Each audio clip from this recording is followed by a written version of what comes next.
Assalamualaikum my dear friends and families, welcome to Rahimay'skitchen. இன்னைக்கு நம்ம mixture எப்படி செய்யணும் பார்க்க போகிறோம். ரொம்பவே ஈஸியாக ரொம்பவே சிம்பிளாக நம்ம வீட்டிலேயே மிக்ஸ்சர் செஞ்சு சாப்பிட்லாம். கடையில் போய் வாங்க தேவையில்லை. இது எப்படி செய்யலாம் நான் உங்களுக்கு ஈஸியாக காட்டிடுறேன். வாங்க பார்க்கலாம். கடாய் சூடானதும் நம்ம ஆயில் போட்டுக்கலாம். நல்லா டீப் ஃப்ரைக்கு நிறைய எண்ணெயே கொஞ்சம் ஊற்றிக்கலாம்.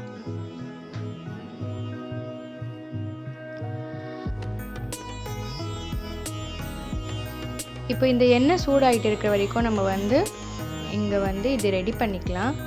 பேசன் பவுடர் கடலை மாவு 1 கப் போட்டுக்கோங்க. அரிசி மாவு ஒரு 1/4. இல்லை ரெட் சில்லி பவுடர் 1 ஸ்பூன் போட்டுக்கோங்க.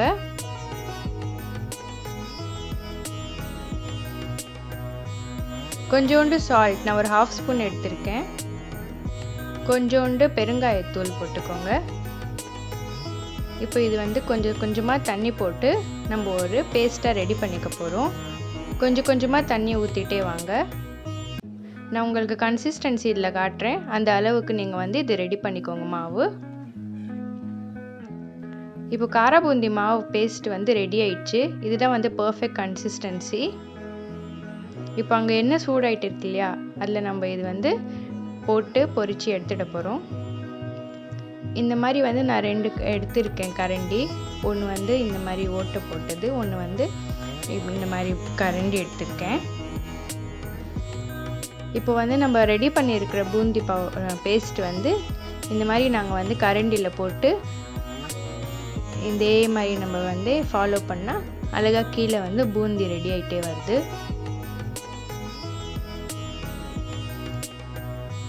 இது நீங்கள் நிறையவே போட்டுக்கலாம் ஒரே டைமில்.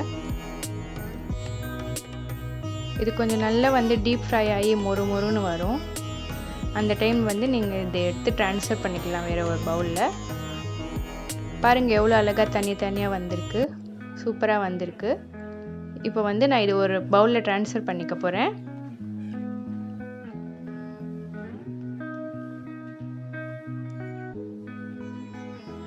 ரொம்ப கிறிஸ்பியாக டேஸ்டியாக அப்படியே கடலை வாங்கின மாதிரியே இருக்கும்.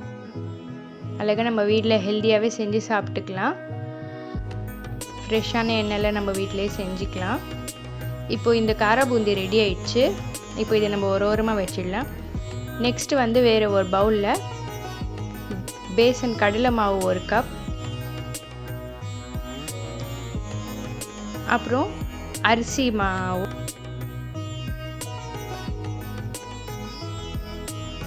அப்புறம் ஓமம் பொடி. ஏன்னா நம்ம இப்போ ஓமம் பண்ண போகிறோம்.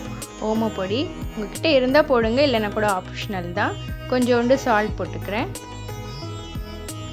அப்புறம் மஞ்சத்தூள் ஒரு 1/2 ஸ்பூன் போட்டுக்கிறேன். இப்போ நம்ம சூடான எண்ணெய் ஆல்ரெடி நம்ம ரெடி பண்ணியிருக்கோம் இல்லையா, பூந்தி வறுத்தது. அந்த எண்ணெய் நான் 1 ஸ்பூன் எடுத்துக்கிறேன். ஒரு கரண்டி எடுத்து மிக்ஸ் பண்ணிக்கிறேன். இப்போ இதில் கொஞ்சம் நீங்கள் தண்ணி ஊற்றி இது வேறு கன்சிஸ்டன்சி மாதிரி. அது ரொம்ப கொஞ்சம் நம்ம தண்ணியாக பண்ணோம் இல்லையா, இது திக்காக ரொட்டி மாவு மாதிரி செய்ய போகிறோம். ஸோ பார்த்து கொஞ்சம் தண்ணி ஊற்றிக்கோங்க. இப்போ இது இந்த மாதிரி அழகாக பிசைஞ்சு எடுத்தாச்சு.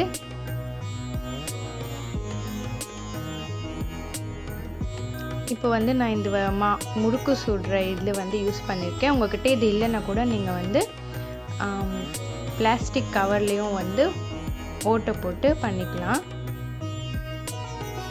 இது எனக்கே கொஞ்சம் டஃப்பாக தான் இருந்துச்சு. என் ஹஸ்பண்ட் ஹெல்ப்போடு நான் இதுக்கு ஃபினிஷ் பண்ணிட்டேன். ஓகே, இது இந்த மாதிரி நம்ம ஒரே ரவுண்டாகவும் போட்டுக்கலாம், இல்லை முடியலன்னா நீங்கள் பிட்டாகவும் போட்டுக்கலாம். இந்த மாதிரி இது கொஞ்சம் ஃப்ரை ஆகி வரணும், மொறுன்னு ஆகிடும். ஒரு 2 சைடும் நம்ம திருப்பி இது ஃப்ரை பண்ணிவிட்டு இப்போ இது ஒரு பவுலில் ட்ரான்ஸ்ஃபர் பண்ணிக்க போகிறேன்.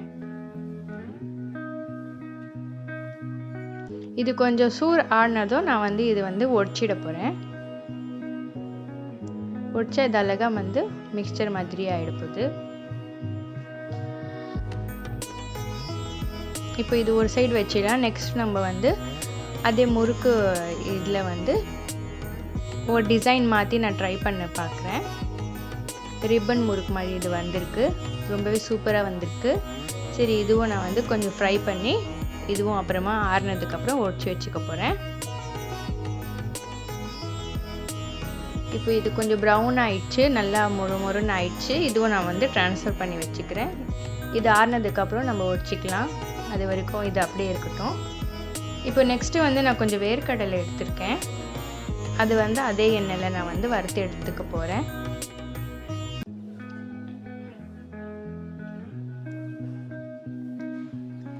வேர்க்கடலை நல்லா வறுத்து வந்தாச்சு.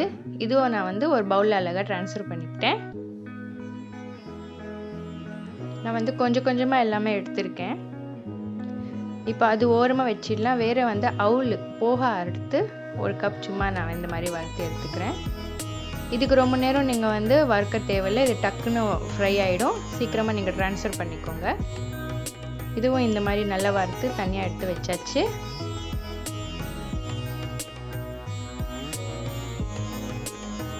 இப்போ மறுபடியும் நான் அதே எண்ணெயில் ஒற்றைக்கடலை வந்து போட்டு எடுக்க போகிறேன்.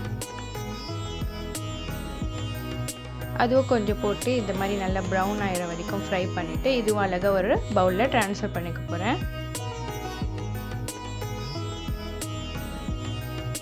இப்போ லாஸ்ட்டாக வந்து கருவேப்பிலையில் வந்து ஒரு வாட்டி ஃப்ரை பண்ணி எடுத்துக்க போகிறேன். இது நீங்கள் ஸ்டவ் ஆஃப் பண்ணியே வறுத்துக்கலாம்.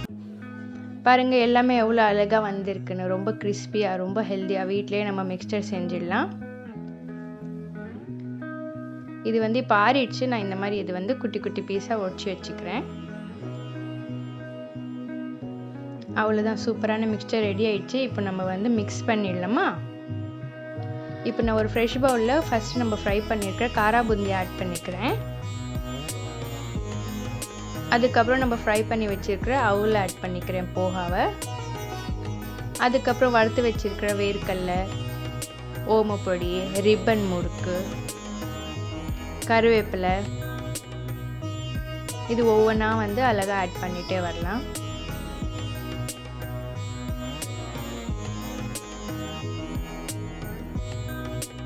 எவ்வளோ அழகாக எல்லாமே சூப்பராக வந்திருக்கு பாருங்களேன்.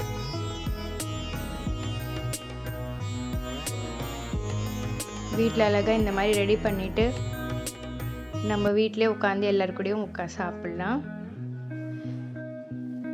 நான் இது எல்லாமே போட்டாச்சு. கொஞ்சம் கருவேப்பிலை எல்லாம் போட்டு இப்போ ஒரு வாட்டி இது நல்லா மிக்ஸ் பண்ணிக்க போகிறேன். நல்லா சூப்பராக மிக்ஸ் ஆயிடுச்சு. நல்லா சூப்பராக ஒவ்வொன்றும் கிறிஸ்பியாக அதுக்கேற்ற மாதிரி டேஸ்டியாக இருக்குது. கண்டிப்பாக எல்லோரும் ட்ரை பண்ணுங்கள், எல்லாருக்கும் பிடிக்கும்.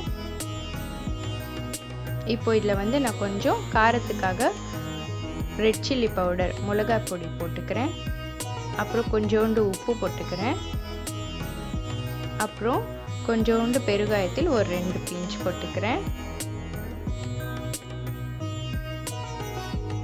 மறுபடியும் இது போட்டாச்சு. இப்போ ஒரு சூப்பராக மிக்ஸ் பண்ணிக்கலாம். அவ்வளோதான், நம்ம வீட்டில் செஞ்ச மிக்சர் ரெடி ஆயிடுச்சு. நம்ம வெளியில் போய் எங்கேயும் வாங்க தேவையில்லை, வீட்டிலே செஞ்சு சாப்பிட்லாம். அதே மாதிரி நிறைய செஞ்சு நீங்கள் வந்து ஒரு பாக்ஸில் போட்டு பேக் பண்ணியும் வச்சுக்கலாம். உங்களுக்கு எப்போ தேவையோ அப்போ எடுத்து சாப்பிட்லாம். இது கண்டிப்பாக எல்லோரும் ட்ரை பண்ணி எனக்கு கமெண்ட்டில் சொல்லுங்கள். பிடிச்சிருந்தா லைக், ஷேர், சப்ஸ்கிரைப், கமெண்ட் பண்ணுங்கள்.